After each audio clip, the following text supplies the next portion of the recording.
I think we CSO do not need only to look at how to improve our company, but how to create a snowball effect in the society.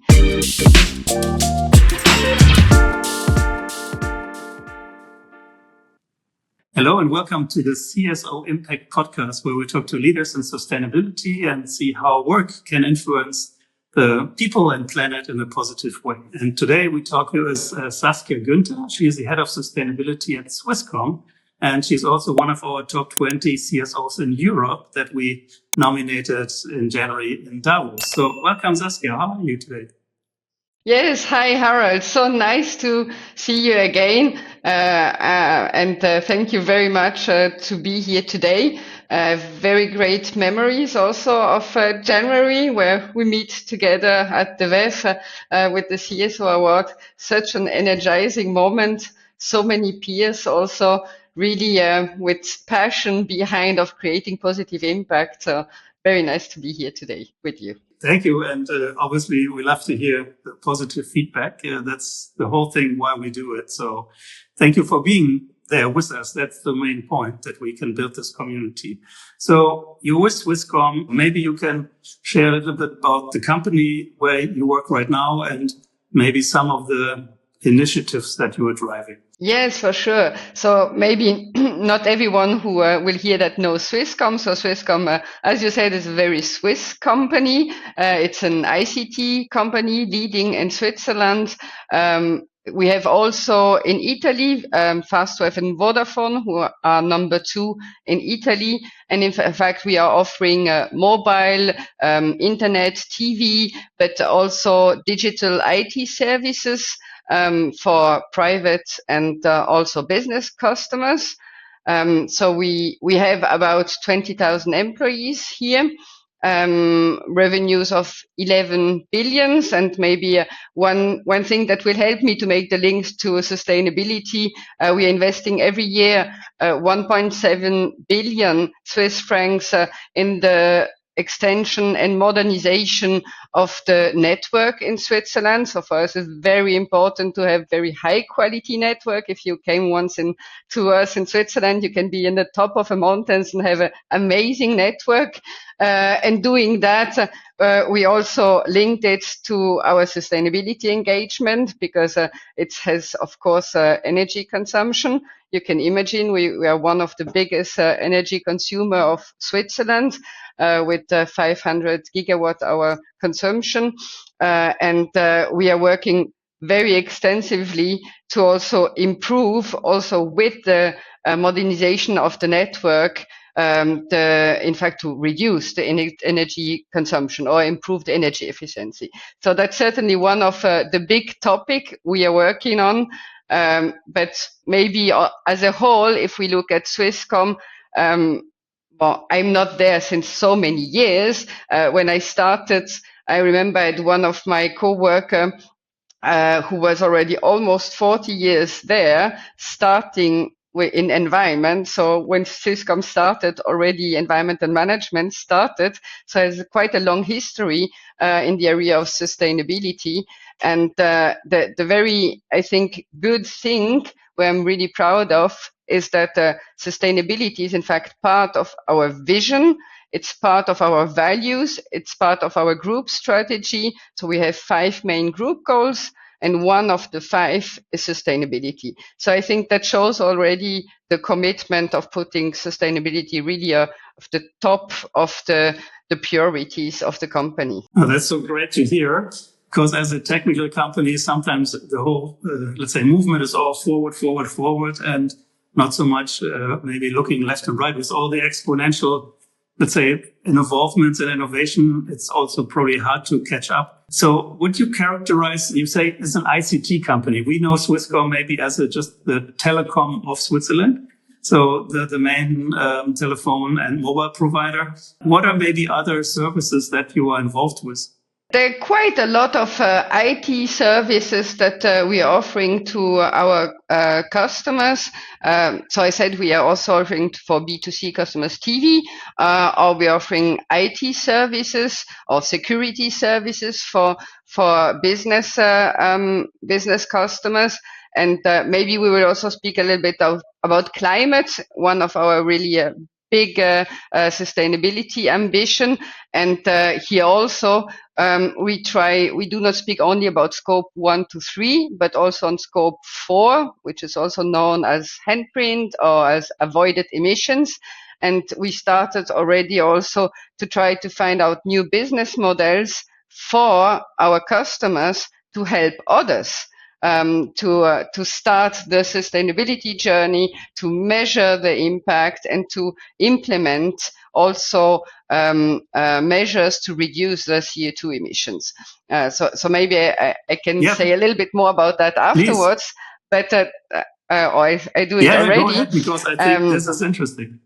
That's really, really interesting because, in fact, there are several studies that have shown that, in fact, ICT companies have the potential, or digitalization, to reduce global CO2 emission by 20%. So when you hear that, you think, okay, so the impact that I could have through what I do for my customers is in fact much bigger than what I will reduce myself. What does not mean that the company itself does not need to reduce. So we have quite ambition, also climate goals with net zero 2035, which is not so easy to get to. But we also thought, okay, and there I can maybe say a little story. The idea came, in fact, with our team struggling. When I started, we also worked with Excel sheets. All the data, ESG data, were on Excel. It was quite a mess, in fact. I had one in my team who was leading that, and he knew exactly how to handle that, so he was really good. But I thought, if I look at it, I would just do like that. And I said, it cannot be that a digital company still works with Excel for ESG data. So we thought, okay, we will have a digital software. The difference today compared to 20 years ago, when I started a little bit my career, at this time 20 years ago, there were maybe 4 software for ESG data on the market. Now there are over 240 softwares on the market. So it's quite a jungle to find the right thing for your own company. And so we started to work quite a lot with our IT department and with the data specialists to find out what is the best for Swisscom. And that's where also started this idea. In fact, we have a very good sustainability know-how. We have a very good data specialist who knows how to handle complex data, make analytics. We have very good IT services. And in fact, if we work together, we could, in fact, shared this know-how with our customers and build up, in fact, a new business model. And what we started, so we developed what we call the software radar. So our customers can, from the 250 softwares with different criteria, depending on what they want to do, find out what would be the top 10 softwares for them, and then we accompany them in choosing the right one, in implementing it, and then start the next steps, setting targets, CO2 targets, and then start, in fact, almost the best things, I think, in this project is that we are not doing that alone. We are working with quite a lot of partners, from startups to already well-known companies, in order, in fact, to orchestrate the different possibilities to reduce CO2 emission, from energy efficiency in buildings to traveling, to some mobility aspects, or also farming. And with the different partners, we can offer, in fact, a kind of all-in-one solution for the customers. So that means our B2B customers do not need to go to 20 different companies to find, to measure, to report, to set goals, to find the different possibilities to reduce emission. But with our, what we call marketplace, we are developing that now. They can, in fact, go to us and have, in fact, all the other companies already in a central place. And I think that's one of the kind of not only ambition but initiative that we are putting forward that can help to have a snowball effect. And I'm always liking to speak about that because I think we CSO do not need only to look at how to improve our company, but how to create a snowball effect in the society. And that's what I love with this initiative. It's such a great example. And can you tell us the URL again? So what's the name and how can people find it? The radar? Is it a website? Software radar. Yes, it's on the Swisscom website. So if you Google, in fact, Swisscom and software radar, you will find it immediately. Yes. Okay, perfect. I think are you familiar with the Exponential Roadmap Initiative from Sweden? Mm-hmm. They actually depict things like this. You take care of your scope 1, you take care of your 2 and 3. But then also, can you help with software, with, services to help others? So this is a perfect example that you took your, let's say, know-how and your own needs and then take it to, open up to the market. Fantastic example. Speaking of an example, and I'm curious because if I see Switzerland, you see this mountain, still with snow and some glaciers here and there, but also all your tunnels and things that you can build. What about data centers? Isn't Switzerland, predestined? That's a German word. I mean, perfect for data centers, which are not using a lot of cooling because they can be run within big mountains or so? We at Swisscom, we have in fact our own data center also in Switzerland. That's something which is quite important for us also to increase the energy efficiency of the data centers, or what we call in the language of the energy pros, the power usage effectiveness, or the PUE, which is at Swisscom for all data centers at 1.3, which is better than European average. I think so, but I know we have one data center. We have 3 big, which are very modern, and one of the 3 which has this PUE of 1.1, which is really very good.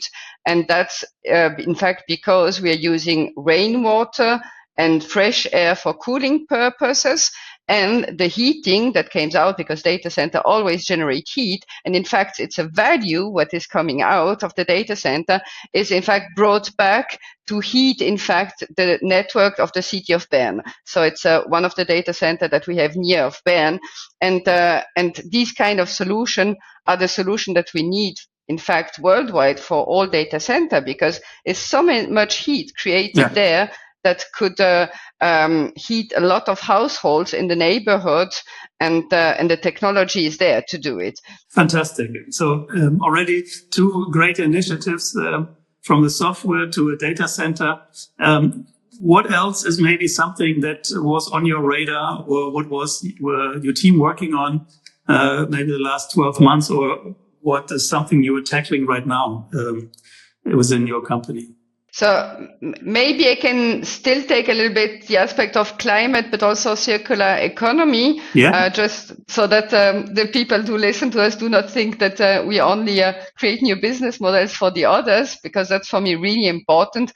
I always said you have to start at yourself. So the company needs to be a role model for the others, also to be credible. You cannot sell something and not doing it yourself. So, in fact, we were able in the past years, since the beginning, to reduce already our direct CO2 emission by 89%. And we did that also in taking bold decision, just saying there are technologies who are available. And even if different people think they will cost more, we take the risk, trying to do the best that they will not cost more, and implement them. For example, in mobility, we have quite a big fleet of 2,000 vehicles. And last year, we bought in once time one shot 1,200 electric vehicles. Wow. So it was quite a preparation. It was quite a work. I can tell you there were a lot of people who thought it will not work. It will be too expensive, and the employees will not accept it. But we just thought, no, if we want to be pioneer, we have to show that these kind of things are possible. And we have also to make the life of the employees as easy enough to implement then this kind of measures. And it worked very well, so well even that from a financial point of view, at the end, it was not more expensive. So sometimes you just need to believe in something, do it, and in doing it, you find also solution to problems. So that's maybe one of the topic we are working on and still are working on. So challenge are not finished because we still have some quite complex vehicles which are not the normal cars that where there is no alternative today on the market. So we need to try to find solution or work also with the producer. But when we speak about climate, we have also to speak about scope 3, because in fact at Swisscom, 96% of our CO2 emissions are coming from scope 3. And here there are several examples of what we are doing. I will maybe take two that I like very much. The one which could be related also to circular economy. We do not only make contracts with suppliers to make sure that they are evaluated on different ESG criteria. We also have a development program for suppliers, because at the end of the day, it's important that everyone improves and gets also the change to improve. So we have a 1 to 3 years development program for suppliers and their suppliers or sub-suppliers. And we did it, for example, for our TV box. So we had a TV box that in the past 10 years, we always were able to improve the energy efficiency, but we never looked at something else. And then with the suppliers, we looked at the scope 1 and 2 of the suppliers. We looked at the material that they are using, and we said, okay, now we could go in the direction of trying to develop more circular model. And in all this process, we were able to find new material, also a complete new design. So the new TV box uses, I think, 65% less material, if I remember well. It's between 60 and 65, and also the material used are made of recycled material from the biggest part out of it, which makes the circularity of the TV box much, much, much better. And thus also the CO2 emission, that's linked then to CO2, where the CO2 emission were reduced by 30%, which is quite a lot. And in this collaboration together, you find solution to make, in fact, your products better. And maybe another example that I like very much is we are one of the founding member of JAC. I don't know if you know it. It's the Joint Alliance of Collaboration and Corporate Responsibility. It's in fact an alliance of, so it's an association with over 30 telecommunication companies as member now. It started with, I think, 8 at the beginning. And we are working together. We say also the motto of the collaboration is collaboration beyond competition.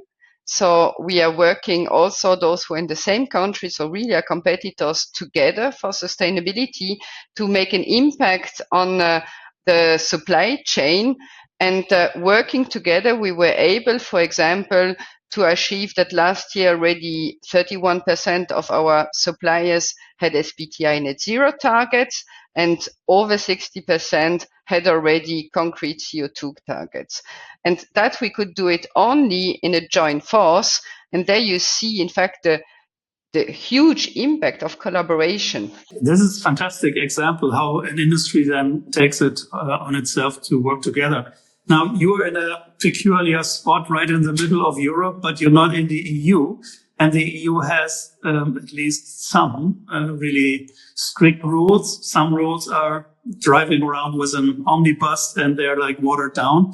But how is your relationship in, let's say, Switzerland? Do you say we have our own rules, or because you're mainly operating in Switzerland and Italy, how is the relationship of when you look at the, let's say, EU framework or any other global frameworks? You mentioned SBTI, but how is the relationship to the EU out of the Swiss business? We are always looking at what the EU is doing, comparing it to the Swiss regulation. Sometimes Swiss regulation are stronger than EU regulation, sometimes like CSRD not. And so what we decided there is to go completely on CSRD, because we want also with the new acquisition of Vodafone to really report as a group. And we said, okay, we will make a CSRD reporting. And now, even if there is omnibus, we said we have taken a decision, and that's for me something that I love at Swisscom. Like for the electro fleet, we take a decision and we stick to it. We let us not change by other things happening around us, and that's something I think which is also much more efficient. Yeah, fantastic. Now, with all of the things going on, let's talk about you and your journey. So, tell us a little bit, how did you arrive at the seat where you are right now? What was your journey? So you mean not just to Swisscom, but for my whole life? How did you start? Are you a lawyer? Are you a graphic designer? Are you an engineer? So maybe I go even one step more, because in fact, when I think a little bit about how it probably started, I think when I was already a child. I was very fascinated by nature and also animals.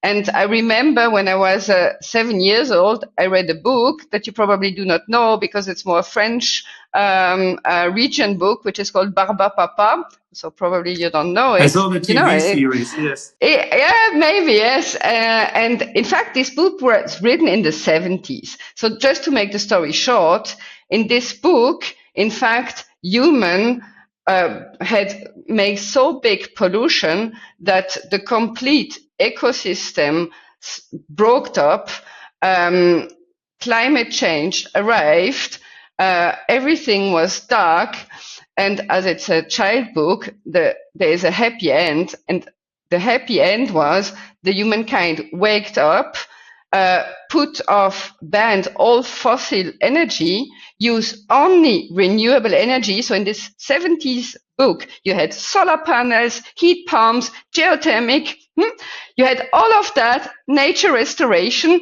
And I thought, wow. And then I go to my parents at this time. I said, we have to change something. I want that we sort waste and do something. So in fact, it started already there.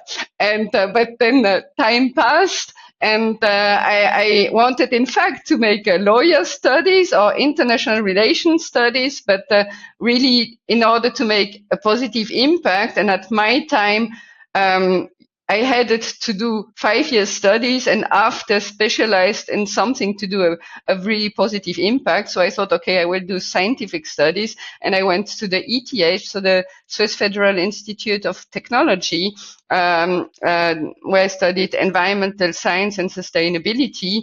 Also then after with a supplementary master in economics, business management, because I knew I need to be able to speak the language of very key stakeholders with whom I will work. And you said before I have a very Swiss CV, but in fact I started in the automotive industry, so a very international industry. Traveling around the world, learning a lot about the different cultures. And that in the area of environment at the beginning, health and safety, but also risk management, quality management. And it was an amazing time learning really a lot on how to understand other culture, understand other people, how to convince them, how to motivate them, And I think it brought me a lot in order to become a leadership personality.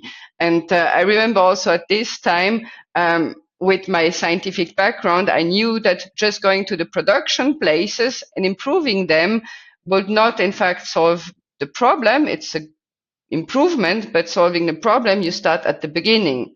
You start completely at the beginning of the design. And there I had the chance to discuss with the head of research, who thought, okay, Saskia, why not? We will build up a department that you will lead on new, in fact, environmental and sustainable resource development, and how to create a circular economy, closed loop, and that's for 20 years ago. So the word circular economy did not exist at this time, but it was already, in fact, my job to try to find complete new solution with renewable materials, with waste materials, in order to create new products with that. Fantastic. I always love if we meet people that not started 2 years ago, but really like 20 years or more, having this in mind, or reading a book, even in your case. Fantastic. Super cool story. Talking about the role of the CSO, you have a great career. You were at the Swiss Post Office also, and then that was also Swiss SBB. Exactly. The Swiss Railway. Exactly. Yes. Germans That's the very envy. Good networks, good trains, a postal office, everything works. So you've made a good impact. Now, what do you think are some of the, let's call it, leadership skills or things that help you in to become a good leader in sustainability? What do you think is helpful in your role? I think the most important is to have really passion on what you do. And I think I'm a quite passionate people, and I think you need also to love working with people. You need to be a very good networker, a very good communicator, because you need to convince people. But, and that's also important, you need to understand the point of view of the others. You cannot just go through a wall with your idea and your arguments, but you need to understand the point of view of the others, or the motivation of the others, in order, in fact, to be able to convince them that they will have an added value of the idea that you have, and that, in fact, at the end, it's even a kind of a co-creation when you have a new idea. And I think this perspective of understanding the others and really trying to be problem-solving personality, it's quite important when you work in sustainability. And last but not least, I think very important is also to be, in fact, very interdisciplinary. Because when you take sustainability, we spoke about the environment, but at Swisscom, we have a huge social engagement, helping children, parents in the digitalization. We have also AI ethical aspects. So you have to understand a broad number of topics. You have to understand how the company is working. So we really need to be a very interdisciplinary person to be able to, in fact, really push forward some new things.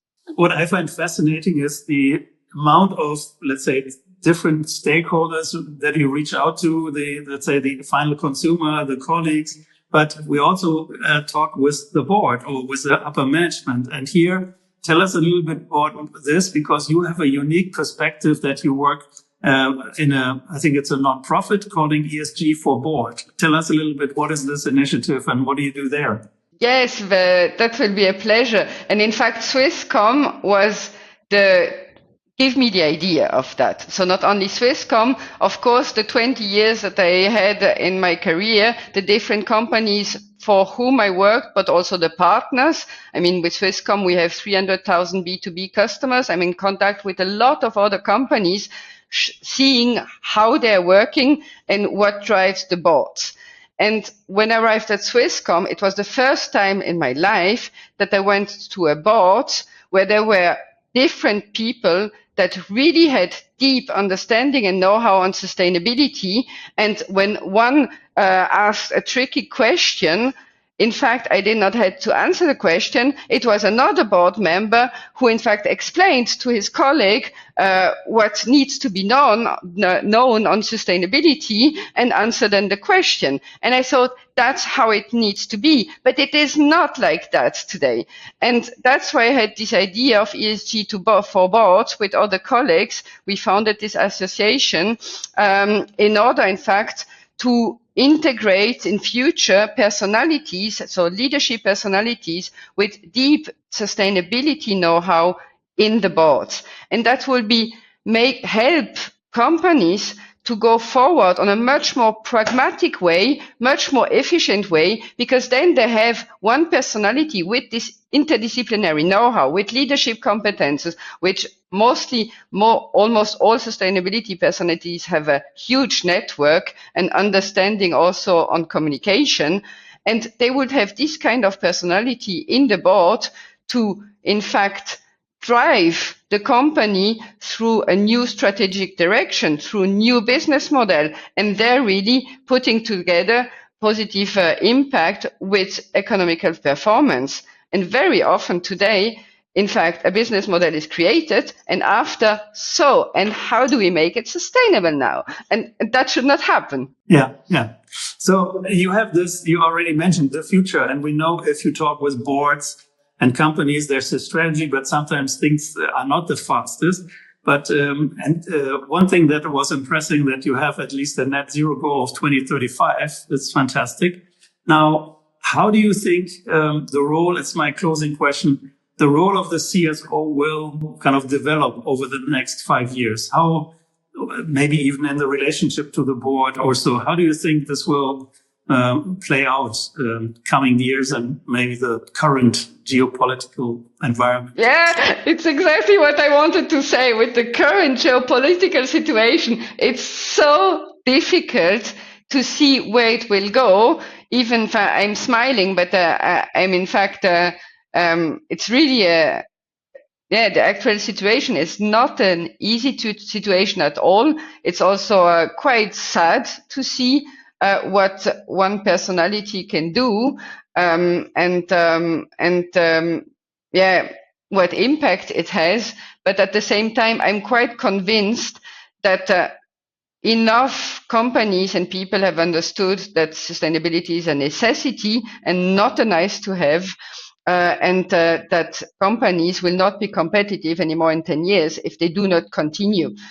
So it's maybe the way to continue. So I'm still positive, and I think the role of the CSO will become even more strategic in future.